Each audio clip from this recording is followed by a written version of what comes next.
अस्सलाम वालेकुम फ्रेंड, कैसे हैं आप सब लोग। उम्मीद करता हूँ खैरियत से होंगे। मैं हूँ मिर्ज़ा असद और आप देख रहे हैं आपका अपना यूट्यूब चैनल हाउस कंस्ट्रक्शन।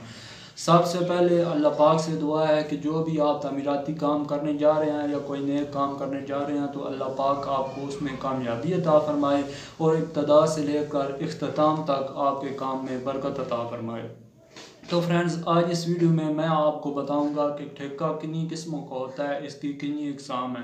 तो सबसे पहले मैं ठेके की इकसाम के बारे में बात करूंगा कि ठेकी कितनी किस्मों का होता है। ठेका दो किस्मों का होता है हाउस कंस्ट्रक्शन में, कंस्ट्रक्शन के कामों में। पहला ठेका होता है विद मटेरियल ठेका, उसके बाद होता है बगैर मटेरियल के ठेका, मतलब लेबर कास्ट। पहले मैं बगैर मटेरियल लेबर कास्ट के बारे में बात करूंगा। इसमें ऐसा होता है कि अगर आप अपना घर तमीर कराना चाहते हैं या मतलब कोई कमर्शियल प्लाट वगैरह बनवाना चाह रहे हैं तो जो आपका तमीराती काम में मतलब लेबर खर्चा होता है, मतलब आपको जो उन्होंने तामीर करके देना है उसके वो जो है वो पैसे लेते हैं, लेबर का खर्चा आपसे लेते हैं, पर स्क्वायर फुट लेते हैं। या वैसे आप उसका ठेका जिसको पंजाबी में बोलते हैं वो वाला करते हैं। कोई छोटा मोटा काम हो तो वो ठेकेदार जो है वैसे कर लेते हैं, मतलब 10,000 काम ये आपको करके देंगे या 20,000 का। तो कुछ जो ठेका करते हैं वो मतलब फुटों के हिसाब से ठेका होता है। तो इस पहला ठेका जो होता है वो इस किस्म का होता है।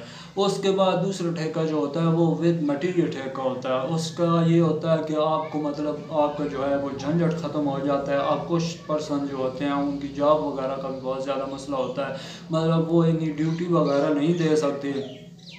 कभी मतलब ठेकेदार कहता है कि सीमेंट ख़त्म हो गया, कभी कहता है कि मतलब रेत ख़त्म हो गई, मतलब मटेरियल के बारे में भी आप बेफिक्र हो जाते हैं।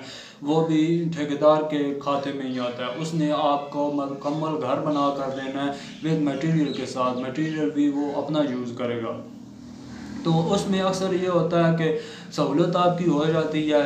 अब आपने आपने घर बनवाना है तो आपको तकरीबन 10 से 12 कैटेगरी के बंदों के साथ मिलना पड़ता है। आप मुख्तलिफ डील्स करनी पड़ते हैं। मतलब आपने पहले सीमेंट लेना है तो सीमेंट आपको अच्छा मतलब लेना चाहिए, उसके बारे में सर खपाना पड़ता है। उसके बाद रेत आपकी साफ़ होनी चाहिए, उसके बाद सरिया वगैरह, मतलब आपको हर कैटेगरी में मतलब है कि दिलचस्पी लेनी पड़ती है, क्योंकि आपके हाउस कंस्ट्रक्शन का काम है, घर की तामीर का काम है। अगर कोई भी चीज़ आपकी नाकस होगी तो आपका काम जो है वो मजबूत नहीं होता। अब अक्सर ये होता है कि जो ठेकेदार हैं वो विद मटेरियल आपसे ठेका तो कर लेते हैं, लेकिन वो अक्सर आपको जो है वो ठग जाते हैं। ठग ऐसे जाते हैं कि ऐसा होता है कि वो 2 नंबर माल इस्तेमाल करते हैं, मतलब ईंट 2 नंबर इस्तेमाल करते हैं, या मतलब सीमेंट 2 नंबर इस्तेमाल करते हैं, रेत 2 नंबर इस्तेमाल करते हैं। तो इस बात का आप अच्छी तरह ख्याल रखें कि वो आपके मकान में कैसा मटेरियल जो है इस्तेमाल कर रहा है। जब आपने उससे एग्रीमेंट करना है तो एग्रीमेंट में आपने ये ज़रूर लिखवाना है कि आप हमारे जो घर का काम आप करवा रहे हैं या कोई कमर्शियल प्लाट वगैरह बना रहे हैं तो उसमें कैसा मटेरियल यूज़ करेगा। अवल ईंट यूज़ करेगा, दोम ईंट यूज़ करेगा, और मतलब सरिया कौन सा, वो कैपिटल का सरिया यूज़ करेगा या मराली का सरिया यूज़ करेगा। तो एग्रीमेंट में अगर आप विद मटेरियल ठेका करना चाहते हैं तो ये ज़रूर एग्रीमेंट करवाएं कि आप हमारा मटेरियल कौन सा यूज़ करेंगे। अक्सर ये होता है कि पहले एग्रीमेंट वगैरह नहीं हुआ होता, फिर वो 2 नंबर जो है आपका मटेरियल यूज़ करता है। जब आप चेक करते हैं साल या 2 साल बाद आपका जो है वो मटेरियल ख़राब होता है और बाद में आपको बहुत ज़्यादा जो है वो प्रॉब्लम आती है। तो हर किस्म की मतलब आप कौन सा मटेरियल ख़रीदें, सीमेंट कौन सा ख़रीदें, रेत कौन सी ख़रीदें, इसके बारे में मैंने अपने चैनल पर मुकम्मल इंफॉर्मेशन दी हुई है। आप मेरे चैनल का विज़िट करें, वहाँ पर आप जो है हर किस्म की जो है इंफॉर्मेशन ले सकते हैं। अगर आपको किसी किस्म की इंफॉर्मेशन या मालूमात नहीं मिलती तो आप मुझे कमेंट्स बॉक्स में बताएं, इंशाल्लाह अगली वीडियो उसी टॉपिक में मैं बना दूंगा।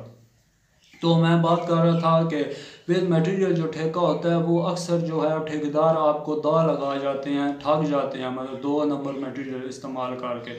तो मैं आपको यही रिकमेंड करूंगा कि अगर आप मसरूफ़ अमल नहीं हैं, अगर आप नौकरी वगैरह नहीं करते, घर पर मतलब फ़ारग हैं, तो आप हमेशा विदाउट जो ठेका विदाउट मटेरियल ठेका होता है उसका इंतखाब करें। उसका ये होता है कि आपकी तसल्ली वगैरह हो जाती है, मतलब आप सीमेंट अपनी मर्ज़ी से ख़रीद के ले आते हैं, मतलब तसल्ली वाला जो है वो मटेरियल आप अपने घर में जो है वो यूज़ करवाते हैं।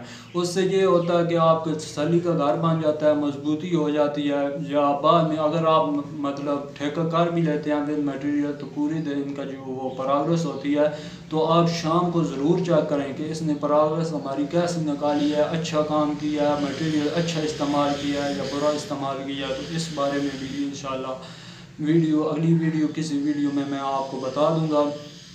रेट के बारे में, एग्रीमेंट्स के बारे में। वैसे तो मैंने एग्रीमेंट्स के बारे में अपने चैनल पर बताया हुआ है कि कौन कौन से जो आप ठेकेदार से एग्रीमेंट करते हैं अपने काम से पहले, जो मतलब लिखाई पढ़ाई की जाती है। तो वीडियो देखने का बहुत बहुत शुक्रिया। अगर इस बारे में आपका कोई सवाल हो या हाउस कंस्ट्रक्शन के मतलब अगर आपका कोई भी सवाल हो तो मुझसे आप पूछ सकते हैं। अगर इम्पोर्टेंट हुआ तो इंशाल्लाह अगली वीडियो में मैं आपको ज़रूर बताऊंगा। वीडियो देखने का बहुत बहुत शुक्रिया। Thanks for watching.